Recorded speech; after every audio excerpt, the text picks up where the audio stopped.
Alright, हम पढ़ रहे थे बायोलॉजी का चैप्टर नंबर 3 मानव में जनन। यह उसका पार्ट 8 है। इससे पहले के सभी पार्ट की लिंक आपको डिस्क्रिप्शन में मिल जाएगी, तो इस वीडियो को देखने के बाद प्लीज उन्हें भी चेकआउट जरूर कर लीजिएगा। हम पढ़ रहे थे मानव में लैंगिक जनन के चरण, अर्थात हम जान रहे थे कि मानव में जो लैंगिक जनन होता है वो कितने चरणों में होता है, जिसमें हमने जाना था कि जो लैंगिक जनन होता है वो 3 चरणों में होता है। कितने चरणों में होता है? 3 चरणों में होता है, और वो थे निषेचन से पहले की घटनाएं, निषेचन से पूर्व, फिर निषेचन, और फिर इसके बाद निषेचन पश्च घटनाएं। निषेचन के बाद लिख सकते हैं, निषेचन के बाद। तो निषेचन से पहले में हम लोगों ने जाना था क्या होता है, 3 घटनाएं होती हैं। नर युग्मक का निर्माण, नर युग्मक का निर्माण, मादा युग्मक का निर्माण और मैथुन क्रिया, मैथुन क्रिया। तो ये पार्ट जो है वो कंप्लीट हो चुका है। नर युग्मक अर्थात शुक्राणु जनन पढ़ चुके हैं हम लोग, मादा युग्मक अर्थात अंडाणु जनन पढ़ चुके हैं, और मैथुन क्रिया भी पढ़ चुके हैं। आज का हमारा टॉपिक है निषेचन, कि निषेचन क्या होता है और मानव में निषेचन कैसा होता है। तो सबसे पहले हम लोग हेडिंग डालेंगे। हमारी जो हेडिंग है वो है निषेचन। क्या है? निषेचन, जिसे इंग्लिश में फर्टिलाइजेशन कहते हैं। क्या कहते हैं? Fertilization, fertilization. देखिए, निषेचन का तात्पर्य है, ये जब भी आप लैंगिक जनन पढ़ रहे थे, पौधों में भी लैंगिक जनन आपने पढ़ा था, वहां भी निषेचन देखा था, द्विनिषेचन की क्रिया समझी थी। तो जब भी निषेचन आए तो इसका तात्पर्य यही होता है कि नर युग्मक, नर युग्मक तथा मादा युग्मक का संलयन, संलयन ही निषेचन कहलाता है। तो ये बात समझ आ गई होगी, निषेचन कहलाता है। क्लियर? नर युग्मक तथा मादा युग्मक का संलयन या फ्यूजन ही क्या कहलाता है? निषेचन कहलाता है। नर युग्मक को क्या कहते हैं? शुक्राणु कहते हैं, और मादा युग्मक को क्या कहा जाता है? अंडाणु कहते हैं। क्लियर? मादा युग्मक को कहा जाता है अंडाणु, अर्थात शुक्राणु और अंडाणु के फ्यूजन से। अब चूंकि शुक्राणु कैसे होते हैं? n नंबर के होते हैं, और अंडाणु कैसा होता है? n नंबर का होता है। तो इनके फ्यूजन से 2n नंबर का क्या बनता है? जाइगोट बनता है, जिसे कहा जाता है युग्मनज। अर्थात नर युग्मक तथा मादा युग्मक के संलयन के पश्चात या संलयन की क्रिया को ही क्या कहते हैं? निषेचन कहा जाता है। और निषेचन के पश्चात, निषेचन के पश्चात, निषेचन के पश्चात द्विगुणित, द्विगुणित अर्थात 2n नंबर, द्विगुणित अर्थात 2n नंबर। जैसे हमने कहा नहीं था कि 23 गुणसूत्र इसमें होंगे और 23 इसमें होंगे, लेकिन जो युग्मनज बनेगा उसमें कितने गुणसूत्र होंगे? 46। ये मानव की बात की जा रही है। तो निषेचन के पश्चात द्विगुणित युग्मनज का निर्माण होता है। युग्मनज अर्थात इंग्लिश कहें तो जाइगोट का निर्माण होता है।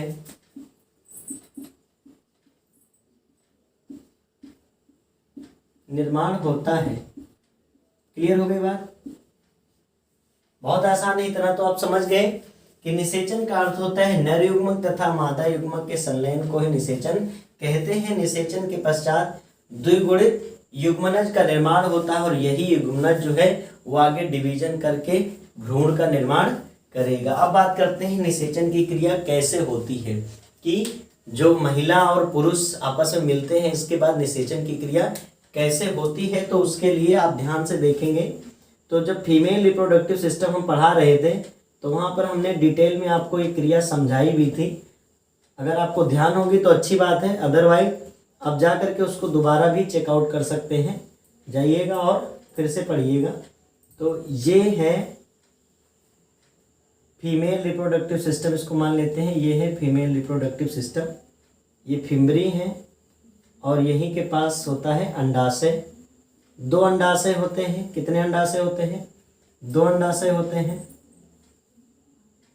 एक लेफ्ट और एक राइट, 2 ओवरी होती हैं। कितनी ओवरी होती हैं? 2 ओवरी होती हैं और बारी बारी से इन ओवरी से अंडे का निर्माण होता है। ये प्रक्रिया मासिक चक्र कहलाती है। ये भी हम आपको समझा चुके हैं। क्लियर?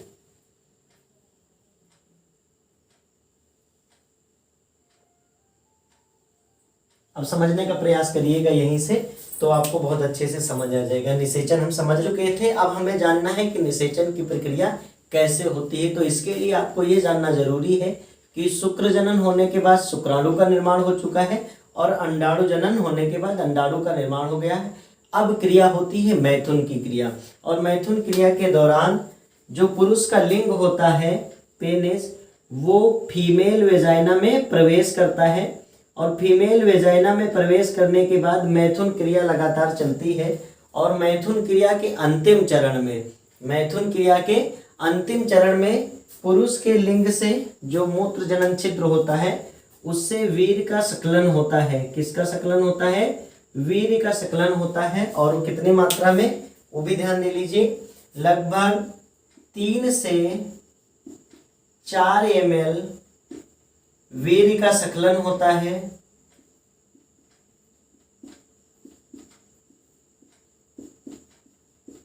ठीक है, 3 से 4 ml वीर्य का स्खलन होता है और इन 3 से 4 ml वीर्य में लगभग 30 से 40 करोड़, ये बात पहले ही हम बता चुके हैं, 30 से 40 करोड़ शुक्राणु होते हैं। 30 से 40 करोड़ शुक्राणु होते हैं, जिसमें से 1% शुक्राणु ही जीवित बच पाते हैं, जीवित बच पाते हैं। ध्यान से समझने का प्रयास करिएगा। 1% शुक्राणु ही जीवित बच पाते हैं। अब आगे क्या क्रिया होती है उसको समझ लेते हैं।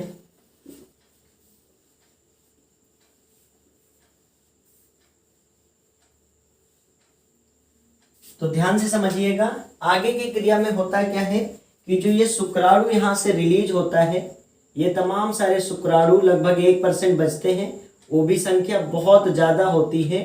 तो जो ये शुक्राणु स्खलित होते हैं, ये लगभग शुक्राणु अपनी पूंछ की सहायता से किससे गति करते हैं? शुक्राणु अपनी पुच्छ की सहायता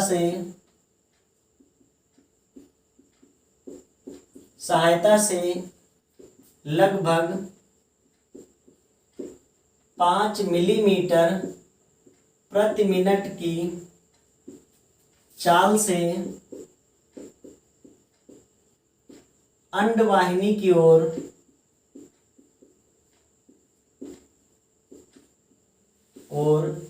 गति करते हैं। क्लियर हो गई बात?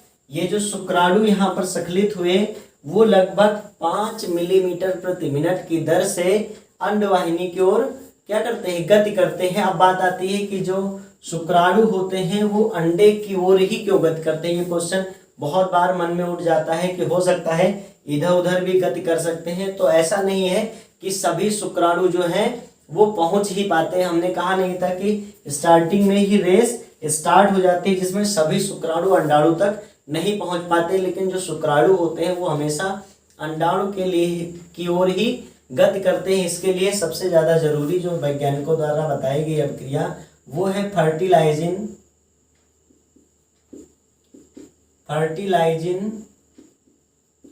और एंटी फर्टिलाइजिन अभिक्रिया और एंटी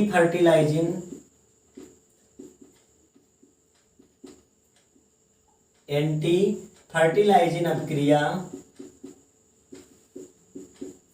शुक्राणु को अंडाणु की ओर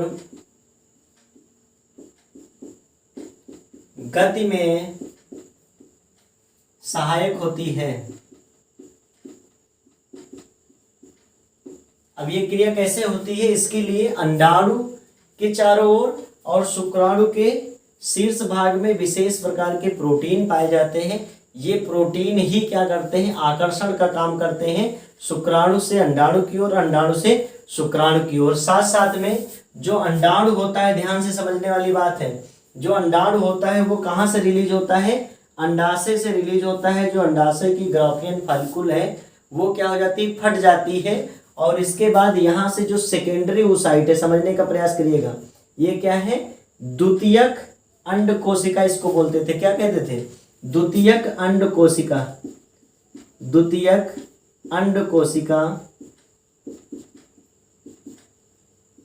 रिलीज हो जाती है, कहाँ पर रिलीज हो जाती है, अंडवाहिनी में रिलीज हो जाती है। कहाँ पर, अंडवाहिनी में रिलीज हो जाती है। इतनी बात समझ में आ गई। और ये अंडवाहिनी में एक विशेष प्रकार की क्रमाकुंचन गति होती है। क्या होती है, क्रमाकुंचन गति होती है, जिसके कारण ये जो अंडा है ये ऊपर की ओर जाता रहता है। और इस भाग को क्या कहते हैं, एम्पुला कहते हैं। क्या कहते हैं, एम्पुला कहते हैं। और यहीं पर स्थमस पाया जाता है, जिसके जंक्शन पर ही क्या होता है, शुक्राणु और अंडाणु का मिलन होता है।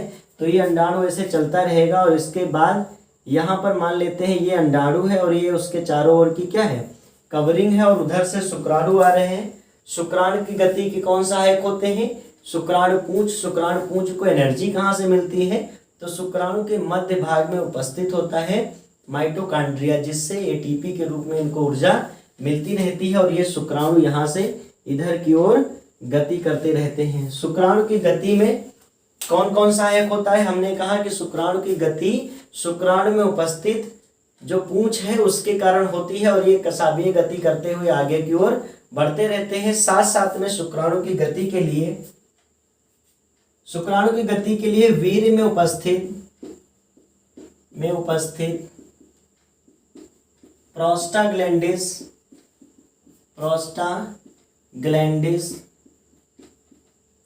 एवं मादा की पीयूष ग्रंथि से स्रावित ऑक्सीटोसिन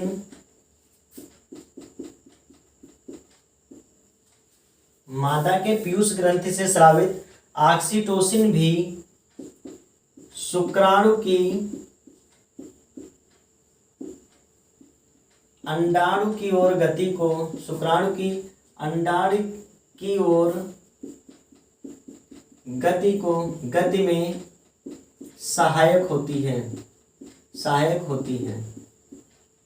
बात समझ आ गई। तो काफी हेल्प मिलती है शुक्राणुओं को, तभी वो अंडाणु की ओर जा सकते हैं।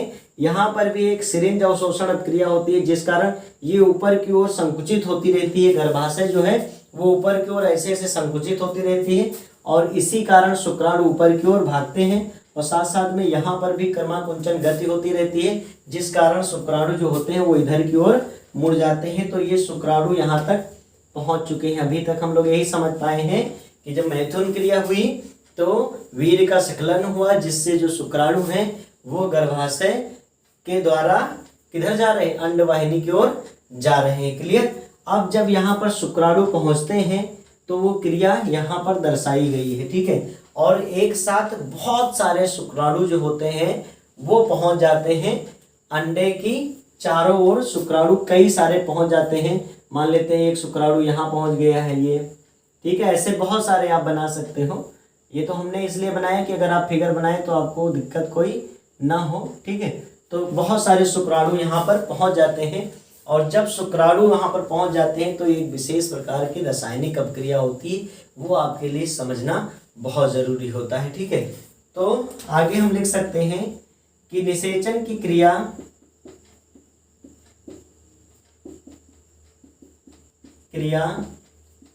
अंडवाहिनी के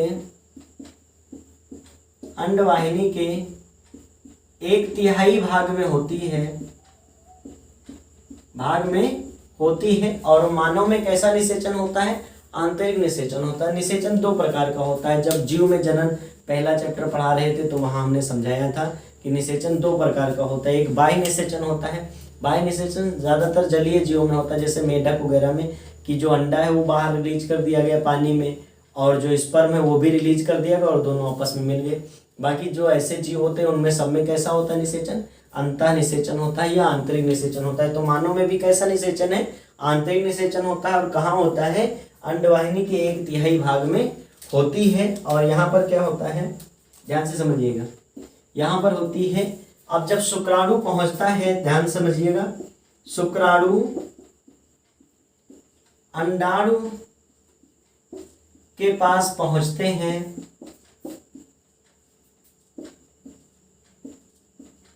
के पास पहुंचने के बाद उससे चिपक जाते हैं, उससे क्या हो जाते हैं, चिपक जाते हैं। क्लियर। अब उससे चिपक जाते हैं, वहां पर समझ लेते हैं कैसे क्या होता है। तो जब यहाँ पर चिपक जाते हैं तो एक साथ कई जो शुक्राणु है वो अंडाणु से चिपकते हैं। कहाँ पर, जोना पेलुसिडा पर चिपक जाते हैं। अब होता क्या है कि जो शुक्राणु का जो सिर होता है या हेड होता है, उसके सबसे आगे एक टोपीनुमा भाग पाया जाता है जिसे कहते हैं एक्रोसोम। क्या कहते हैं, एक्रोसोम कहते हैं। और यहाँ पर जो ये अंडाणु की दीवार है, यहाँ पर एक विशेष प्रकार का अम्ल पाया जाता है, इसको कहते हैं हाइलोरोनिक अम्ल। क्या कहते हैं, हाइलोरोनिक एसिड। अब ये क्या करता है, ये एक विशेष प्रकार का क्या सिक्रेट करता है, एंजाइम सिक्रेट करता है। क्या सिक्रेट करता है, एंजाइम सिक्रेट करता है एक्रोसोम, और उसका क्या नाम होता है, हाइलोरोनिडेज। उस एंजाइम का क्या नाम था, हाइलोरोनिडेज नामक एंजाइम सिक्रेट करता है। और ये एंजाइम क्या करता है, हाइलोरोनिक एसिड को अपघटित कर देता है, जिसके कारण क्या होता है, एक विशेष क्रिया होती है। और इसके बाद ध्यान से समझिएगा, इसके बाद ये दीवार जो है इसकी वो ब्रेक हो जाती है, और ये आकर के जो अंडाणु कला है, ये क्या है, ये अंडाणु कला है, अंडाणु कला से आकर चिपक जाता है। ध्यान से समझिएगा, अदरवाइज बहुत गलत हो जाएगा आपसे। ठीक है, तो ये अंडाणु कला से आकर चिपक गया। अब अंडाणु कला से जैसे चिपकता है, कोई एक शुक्राणु जैसे ही अंडाणु कला से चिपकता है, तुरंत यहाँ पर विशेष प्रकार की रासायनिक अभिक्रियाएं होती हैं, जिस कारण जो इसकी ये परत होती है वो और भी क्या हो जाती है, दृढ़ हो जाती है, और किसी दूसरे शुक्राणु के लिए क्या हो जाती है, अभेद हो जाती है। कैसी हो जाती है, अभेद हो जाती है, अर्थात दूसरे शुक्राणु इसमें प्रवेश नहीं करते हैं। अर्थात एक अंडे से एक ही शुक्राणु, मतलब एक ही शुक्राणु अंडे के अंदर प्रवेश कर पाता है। ध्यान से समझिएगा। तो कहने का मतलब काफी बदलाव करना पड़ता है शुक्राणु को अंडाणु में प्रवेश करने पर। और जब ये प्रवेश करता है तो इसका सिर और ये जो मध्य भाग था, सिर और मध्य भाग ही इसके भीतर प्रवेश कर पाते हैं, जबकि जो पूंछ होती है वो बाहर ही रह जाती है। तो जो शुक्राणु इतना ज्यादा परिवर्तन करता है स्वयं में, इसको ही कहा जाता है कैपेसिटेशन, सामर्थ्य धारिता कहा जाता है। अर्थात हम लिख सकते हैं शुक्राणु मूल रूप में, अर्थात मूल रूप में क्या क्या था, उसका नेक था, है ना, हेड था, नेक था, मध्य भाग था, पूंछ था, तो पूंछ तो बाहर ही रह जाती है ना। तो शुक्राणु मूल रूप से या मूल रूप में अंडाणु को निषेचित नहीं कर सकते, अंडाणु को निषेचित नहीं कर पाते।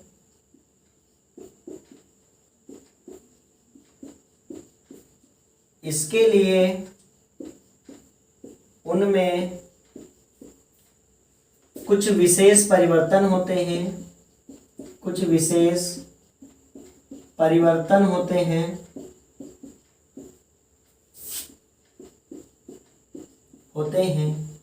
और इस क्रिया को क्या कहते हैं, इस क्रिया को सामर्थ्य धारिता कहते हैं, सामर्थ्य धारिता कहते हैं, सामर्थ्य धारिता कहते हैं। तो इतनी बात समझ में आ गई। अर्थात जो शुक्राणु अपने स्वयं में बदलाव कर रहा होता है उसे हम कैसा कहेंगे, सामर्थ्यधारी शुक्राणु कहेंगे। तो इतनी बात आपको समझ आ चुकी है। अब आगे देख लेते हैं।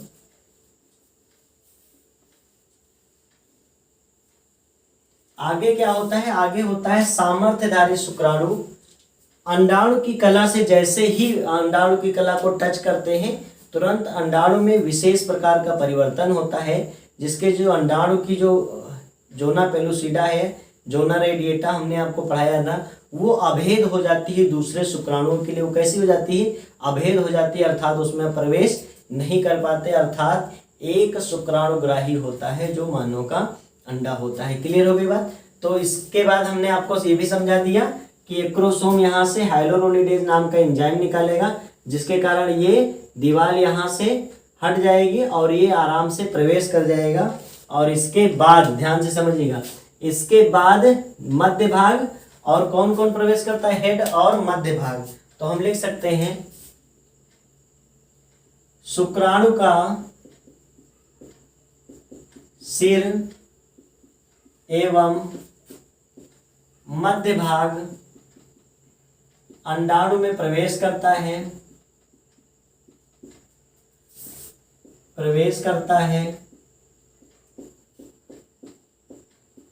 इसके बाद लगभग 180 डिग्री के कोण पर मुड़ते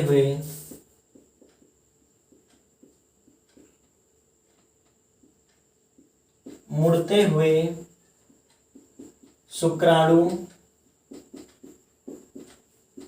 अंडाणु से मिल जाता है, अंडाणु के केंद्रक से मिल जाता है। किससे मिल जाता है? अंडाणु के केंद्रक से मिल जाता है।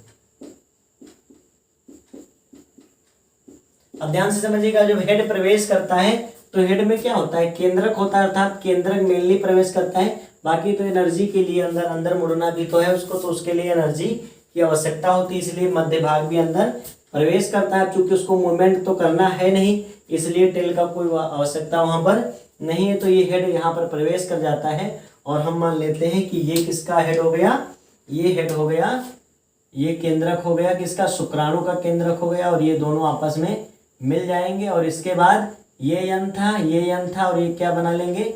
2n जाइगोट का निर्माण कर लेंगे। और इसके बाद क्लीवेज प्रारंभ हो जाएगा, जो कि हम लोग पढ़ेंगे निषेचन की बाद वाली घटनाओं में, काफी इंपॉर्टेंट है। निषेचन के बाद में कैसे डिवीजन होता है ना, 2 से 4, 4 से 8, 8 से 16, 16 से 32, 32 से 64, ऐसे ही कैसे कैसे मारुला कौन कौन सी स्टेज आती है वो सब समझोगे। फिर प्रसव कैसे होता है, और यहाँ तक कंप्लीट करेंगे, तभी लेसन जाके कंप्लीट होगा। तो ये बात आपको समझ आ गई कि जब ये शुक्राणु अंडाणु की कला में जैसे ही चिपकता है, वैसे अंडाणु की कला एक विशेष प्रकार की रासायनिक अपक्रिया करती है, जिसके कारण क्या हो जाती है?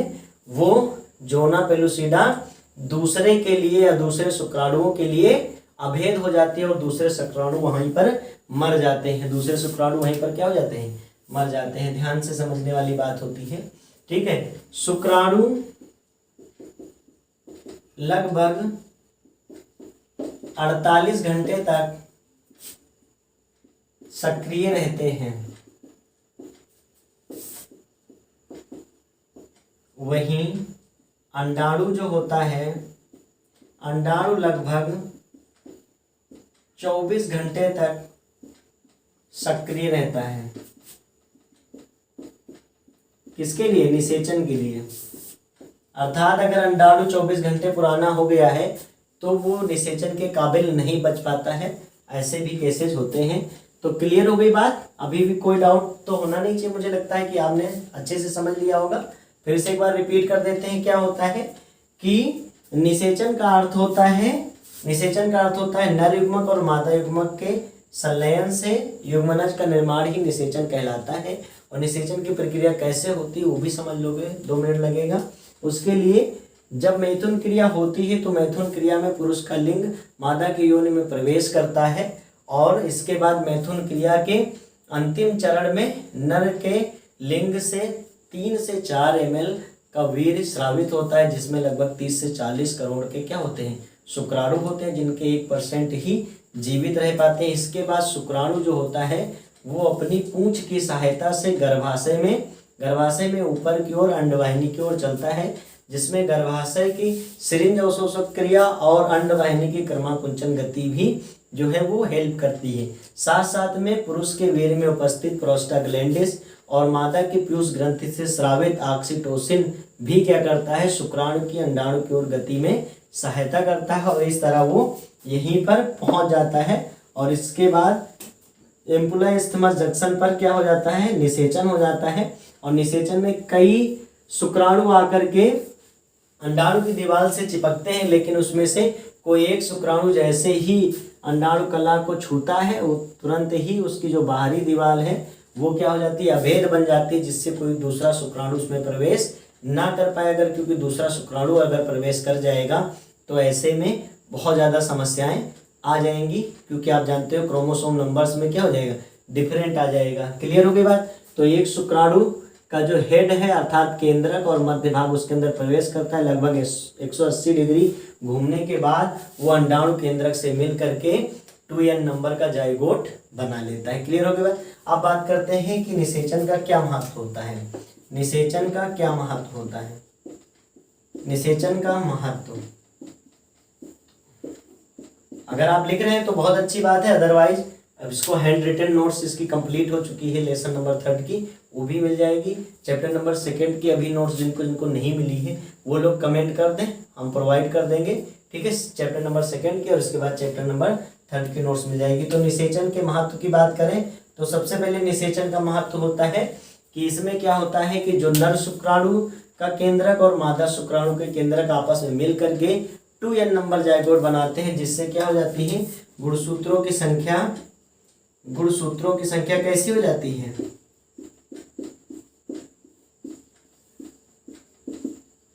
संख्या 2n हो जाती है। अर्थात जाइगोट के जैसे ही, मतलब जैसा जनक में था वैसी ही संख्याएं हो जाती है, मतलब कम नहीं होती। क्योंकि जनक में 46 गुणसूत्र थे, इसलिए जो आगे भ्रूण बनेगा उसकी कोशिकाओं में भी क्या हो जाएगा, 46 गुणसूत्र हो जाएगा। क्लियर।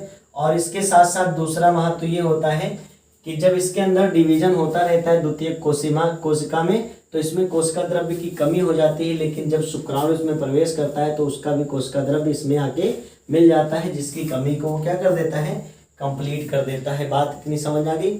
और अगला देख लेंगे महत्व। तो अगला महत्व ये होता है कि जो निषेचन होता है वो क्लीवेज की क्रिया को प्रेरित करता है, जिससे कि आगे चल के क्लीवेज होता रहता है। और क्लीवेज में मारूला स्टेज है, ब्लास्टोला स्टेज है ना, ये सब क्रियाएं बनती रहेंगी, ब्लास्टोसिस्ट बनता रहेगा जो जाकर के आगे गर्भाशय की दीवार से चिपक जाएगा। तो इतनी बात क्लियर हो गई। और इसके बाद अब हम लोग पढ़ेंगे निषेचन पश्च घटनाएं। तो आई थिंक आपको जरूर समझ आया होगा। अगर कहीं भी कंफ्यूजन हो रहा है तो ज़रूर आप कमेंट करिएगा। वीडियो को अधिक से अधिक आप शेयर करें, और अगर आप अभी तक देख रहे हैं तो वीडियो को लाइक ज़रूर करें, और चैनल को तो सब्सक्राइब बिल्कुल कर लें, क्योंकि ये चैनल आपके लिए बहुत ज़्यादा हेल्प पहुँचाएगा। धन्यवाद।